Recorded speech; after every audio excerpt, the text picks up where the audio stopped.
Voilà, frère et sœurs, que Dieu soit béni, c'est béni le nom de Dieu.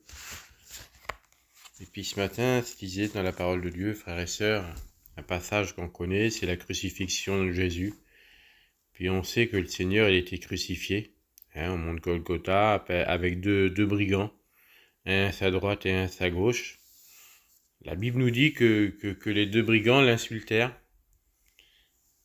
et puis ils se moquaient de lui, avec toutes les personnes qui y avait autour, avec les sacrificateurs, avec tout le monde.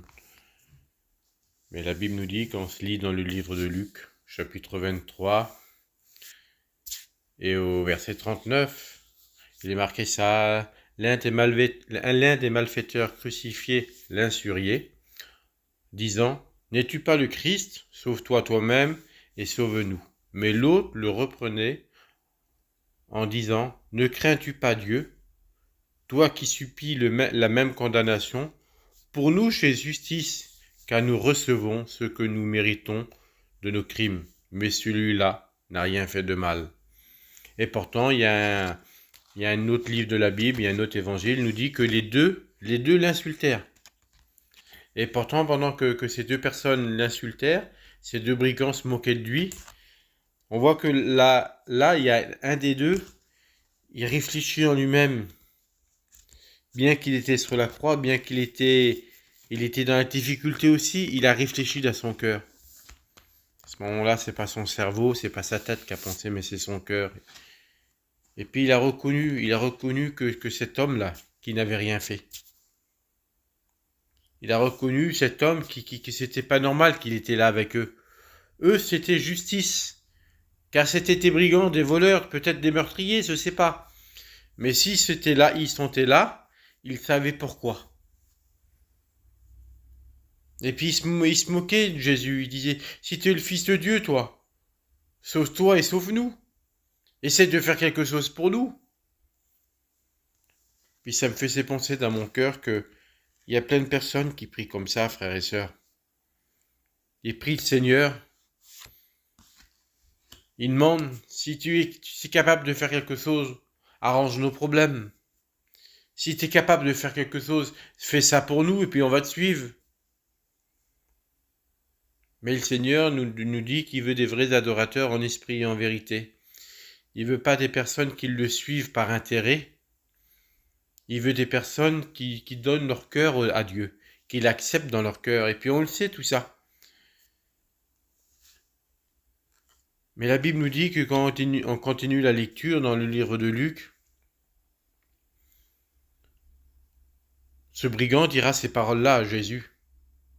Il dit à Jésus, « Souviens-toi de moi quand tu viendras à ton règne. » Jésus répondit, « Je te le dis en vérité, aujourd'hui tu seras avec moi dans le paradis. » Que Dieu soit béni. Puis cet homme-là qui l'insultèrent, et puis on voit qu'il est repris dans son cœur, qu'il voit que Jésus n'était pas un homme comme les autres. Et puis à ce moment-là, en disant ces paroles-là, « Souviens-toi de moi quand tu viendras à ton règne. » Il fait pas quelque chose d'extraordinaire, cet homme-là. Il reconnaît Jésus comme Dieu. Parce que certainement qu'il avait une connaissance de la loi. Parce que la loi parle du règne de Jésus. Puis cet homme-là, il dit ces paroles-là, « Souviens-toi de moi. Souviens-toi de moi quand tu viendras à ton règne. » Puis cet homme-là, il a ouvert son cœur. Il a ouvert son cœur à Dieu. Il l'a laissé rentrer. Pourquoi que c'était si facile pour lui? Parce que Jésus à la croix, il a tout payé. Et puis nous, on l'a accepté, on a fait comme cet homme, on l'a accepté dans notre cœur. Et puis Jésus dira à cet homme, « Je te le dis en vérité, tu seras avec moi dans le paradis. » Et puis quand on a accepté Jésus dans notre cœur, il nous l'a dit, puis je vais le dire avec mes mots à moi, « Je vous ai préparé une place dans le ciel. » Pour toi qui m'as accepté à ton cœur, je t'ai préparé une place dans le ciel. Et tu seras avec moi dans le ciel.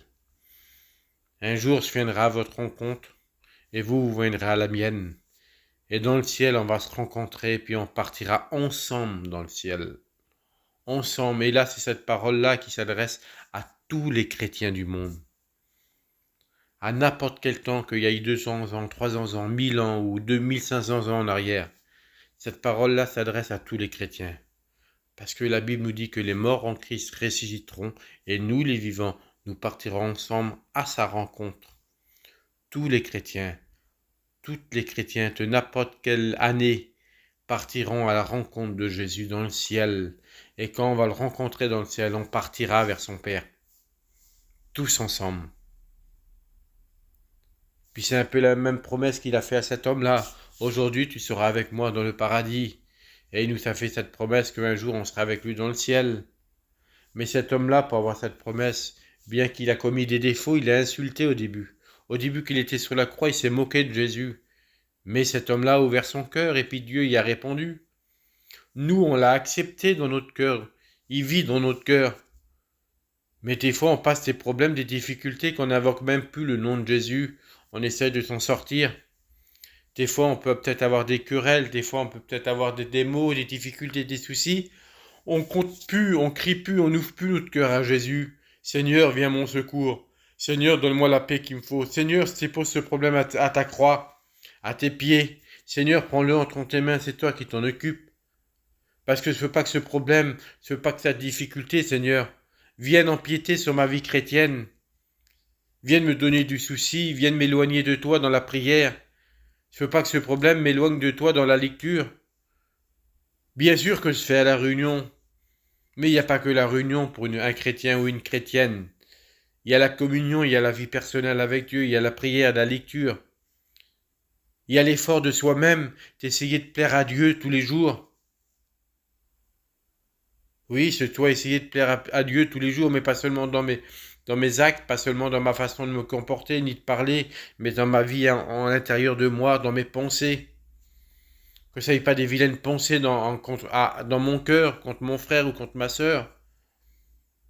Bien sûr que je peux faire montrer une belle figure devant tout le monde, je peux dire, ah, je suis un bon chrétien, mais si dans mon cœur c'est de la haine ou c'est de la colère, Dieu le voit, lui, et puis c'est ce qui compte. Ce qui compte, c'est pas ce que l'homme voit, c'est ce que Dieu voit dans nos vies. Bien sûr qu'il voit nos vies extérieures, notre comportement, mais la Bible nous dit qu'il lit dans le cœur comme dans un livre ouvert, il connaît le moindre de tes pensées. Alors si tu crois cacher à Dieu, si tu crois faire bonne figure devant Dieu, bah trompe-toi, il voit tout, il connaît tout et il sait tout. Et il est peut-être bon de revenir comme cet homme. Seigneur, souviens-toi de moi. Seigneur, je suis ton enfant. Et la Bible nous dit que Dieu nous connaît. Dieu ne connaît pas notre nom. Il a été dit dimanche par le serviteur de Dieu, par la parole de Dieu, Dieu ne connaît pas notre nom. Dieu nous connaît personnellement. La Bible nous dit qu'on va recevoir un nom nouveau. Dieu nous donnera un nom nouveau à tous les chrétiens. À toutes les chrétiennes, Dieu donnera un nom nouveau. Parce qu'il nous connaît personnellement. Et si on l'invoque comme cet homme l'a invoqué, il a demandé, souviens-toi de moi quand tu viendras à ton règne. Et puis on voit que Jésus y a répondu, si on fait pareil, je vous le dis en vérité, Dieu se souvient de nous. Dieu ne nous a jamais oubliés. Dieu a toujours eu les regards sur nous personnellement. Mais les problèmes, les difficultés, les pensées, notre façon de faire, nous met des fois une séparation, oui, nous met une séparation. On aurait même peut-être l'impression de revenir en arrière comme des païens qui connaissent pas Dieu. Oui, parce qu'on essaie de s'en sortir par nous-mêmes, par notre capacité, ou par notre façon de penser. C'est moi qui ai raison. C'est moi qui ai raison. C'est moi qui est juste. Mais Dieu ne demande pas ça. Crie à Dieu et puis le Saint-Esprit qui est à ton cœur, parce que le Saint-Esprit n'est jamais parti de ton cœur. Mais la seule différence, c'est qu'on l'a mis de côté, parce qu'on n'a plus de prière, plus de lecture. Alors le Saint-Esprit ne peut plus agir comme lui voudrait agir, parce qu'on met une barrière entre le Saint-Esprit et nous. Il ne peut plus nous faire connaître la volonté de Dieu, comment nous comporter. Alors bien sûr qu'on va à la réunion, bien sûr qu'on a une belle apparence, mais dans notre cœur, on sait ce qui ne va pas. Ah, il est peut-être bon de crier à Dieu, Seigneur, souviens-toi de moi. Seigneur, j'ai besoin de toi. Puis le Seigneur te répondra comme il a répondu à cet homme. Il n'a pas mis des temps et des temps pour répondre à cet homme. Parce que quand on parle à Dieu, quand on demande un secours à Dieu, Dieu nous parle aussitôt. Dieu nous dit ce qu'il faut faire aussitôt. Je vous le dis en vérité devant Dieu que c'est vrai. Dieu ne tarde pas à nous répondre. Aussitôt, le Saint-Esprit nous fait connaître la volonté de Dieu. Après, c'est à nous de vouloir la mettre en pratique. Ça, c'est notre part à nous. C'est notre part à nous. Si on est faible, Dieu te dit tout simplement à ton cœur, faut prier. Prie, prie, et je te donnerai de la force. Mais la réponse, elle est tellement simple. La réponse est tellement, excusez-moi du mot, petit à nos yeux, à nous, parce qu'on aurait voulu que le Saint-Esprit vienne, nous saisisse, nous fasse pleurer, nous fasse ressentir la présence de Dieu. Non, le Seigneur, il te demande tout simplement de prier, de te passer devant Dieu. C'est dans la prière qu'on peut rentrer en communion avec lui. Alors bien sûr que Dieu peut faire des grandes choses, peut nous faire ressentir sa présence en quelques secondes, mais c'est la prière qui nous fait rentrer dans le sanctuaire de Dieu, qui nous ranime la flamme qui est en nous. Je vous le dis ce que c'est sur mon cœur, comme cet homme-là sur la croix. Il s'est mis à crier au Seigneur, souviens-toi de moi. Et puis c'est mes paroles à moi. Certainement que cet homme-là, il a eu une prière dans son cœur. Parce qu'au début, son cœur n'était pas disposé pour demander à Dieu, parce qu'il l'insultait. Mais après, il a réfléchi. Et puis c'est mes mots à moi, je me l'imagine comme ça, frères et sœurs. Quand il a commencé à l'insulter, il a dû à un moment donné s'arrêter de l'insulter. Et puis c'est à ce moment-là qu'il a dû réfléchir. Il a dû voir le visage de Jésus. Bien qu'on l'insultait, bien que tout le monde qui était autour se moquait de lui, que ce soit les soldats, les sacrificateurs, même les gens du peuple qui étaient là, qui regardaient ces deux personnes-là qui étaient auprès de lui, ces deux brigands qui l'insultaient. Cet homme-là, il a dû voir la réaction de Jésus, et puis il a dû se poser des questions. Et puis il a peut-être dit à son cœur, c'est moi qui le dis, Dieu éternel, c'est ton Fils. C'est Dieu devant moi, c'est l'Éternel devant moi. Parce que Jésus, en réalité, c'est l'Éternel, c'est Dieu, le Créateur de toutes choses avec son Père, on le sait. Alors cet homme-là, il a peut-être reconnu que c'était Dieu, qu'il était venu visiter son peuple et que son peuple l'avait rejeté. Alors qu'est-ce qu'il a fait, lui? Souviens-toi de moi quand tu viendras à ton règne, parce que je sais que ton règne va venir. Il a ouvert son cœur. Et si on n'ouvre pas notre cœur à Dieu, bien qu'on le connaît, si on n'ouvre pas notre cœur à Dieu, si on ne reprend pas la prière que Dieu nous donne la réponse, il faut prier. Tu m'as demandé, il faut prier. Tu m'as demandé, il faut faire ça. Si on ne le fait pas, nous, les réponses de Dieu sont tellement simples parce qu'il se met à notre hauteur à nous pour nous répondre. Frères et sœurs, on doit écouter le Saint-Esprit qu'il y a dans notre cœur. Comme cet homme, il l'a écouté, et le jour même, il était dans le paradis avec Dieu. Ben nous, on doit ouvrir notre cœur, on doit parler à Dieu. Dieu, Seigneur, souviens-toi de moi. Souviens-toi de moi. Et puis là, à ce moment-là, quand on ouvre notre cœur, Saint-Esprit te dit, il faut prier, prie. La réponse sera simple et compliquée de Jésus. Il n'y a pas de réponse qui est compliquée. Tu verras pas des grandes choses, tu verras pas des choses extraordinaires. Oui, mais Seigneur, moi je veux être rempli de ta présence. Seigneur, je veux que tu me parles par un ton de prophétie dans la réunion. Mais pourquoi que tu veux être compliqué? Il a tout fait à la croix, il a tout payé, il a tout fait à la croix. Il te donne la victoire. Il te donne la victoire. Il nous a donné la victoire. On a la victoire. L'ennemi, là, il est là, mais il peut rien faire. Il peut pas nous priver de la victoire. Tout simplement si on écoute la parole de Dieu. Alors si Dieu te demande à prier, prie. Si Dieu te demande à faire ça, va le faire. Tu sais à ton cœur ce qu'il faut faire pour revenir auprès de Dieu, pour te fortifier, pour grandir encore à nouveau, pour marcher avec Dieu, pour lui plaire tous les jours. Il a tout payé à la croix. On est sanctifié, on est sauvé par son sang coulé à la croix. Ah, et nous, on voudrait. Et puis moi le premier, hein, frères et sœurs, je suis comme tout le monde. Ah, Seigneur, je voudrais que tu me parles pas une prophétie dans une réunion. Seigneur, tu vois, la parole m'a fait du bien, Seigneur. Mais je voudrais qu'une prophétie se lève, Seigneur Jésus, et puis qu'elle me parle à moi personnellement, fort dans mon cœur, Seigneur Jésus. Et ce serait, Seigneur Jésus, que tu m'as parlé. Mais tu viens de le dire à l'instant, dans ta pensée, dans ta prière. Seigneur, tu m'as parlé, tu m'as fait du bien. Et tu demandes encore une prophétie, pourquoi faire? La parole est simple. On le dit souvent dans les réunions de jeunes, si tu écoutes ton cœur qui tape, c'est que Dieu te parle. Si quelqu'un appelle quelqu'un pour témoigner, chanter, si tu écoutes ton cœur qui tape dans toi, là, on le sait que c'est pas normal et on le sait que c'est Dieu qui le fait. Lève-toi, va témoigner, tout simplement. La parole, ça n'est pas compliqué. La parole, c'est oui et amen. C'est tout.